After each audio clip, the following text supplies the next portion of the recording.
Жезқазғанның сайын даласында қаныш жайлауыңыз желге есетін. Халық оны жұлдыздармен сөйлесіп, тастармен тілдеседі екен. Жеті қабат жер астында не жатқанын алақандағыдай көреді деп бір тұтты. Кәдімгі ауыл қазақтары қой бағып жүріп, пошымы бөлек тас көрсе дорбасына салып қанышқа қарай ағылатын. Олар үшін қаныш жай ғана геолог емес, тастың тілін білетін тылсым күш иесі еді. Қаныштың кеңсесінің алдында әуесқой геологтар кезек күтіп жататын. Кейде әкелген тастары ешқандай кенге жатпаса да, қаныш ешкімнің көңілін қалдырмаған.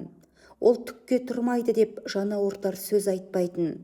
Керісінше келген адамды қонақ қылып, тас салып әкелген дорбасына дала қазағы көрмеген тәтті жемістер мен көкөністі сықита толтырып беретін.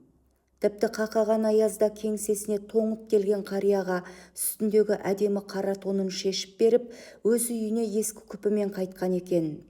Ол ғалым ғана емес, дархан даланың өзіндей мәрт еді.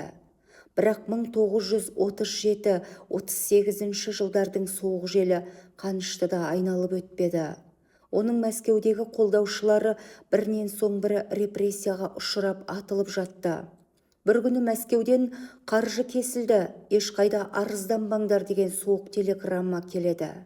Бұл бүкіл зерттеу жұмысының тоқтауы, Жезқазғанның болашағының жойылуы еді. НКВД-ның ізіне түскен жендеттер Сәтбаев атаңның қажекенін ұмытпа деп ашық қоқан-лоққы жасады. Тіпті оның жеке шопыры Мироненконы шақырып, бізге құлақ бол, бәрін жеткізіп отыр деп қинады. Бірақ Қаныштың айналасындағы адамдар оған адал болып шықты. Қаныш бұл қысымға да, қорқынышқа да берілмеді. Ол өзінің геологиялық болжамдарына ғана емес, халқының ертеңіне сенді. Бас қайғы болса да амалын тауып Жезқазғанды сақтап қалды. Бүгінгі мысты өлкеміз сол бір қиын шақтағы Қаныштың қайсарлығы мен кеңпейілінің жемісі. Ұлы ғалымның жүрегі Жезқазғанның әр тасымен бірге соғып тұрғандай.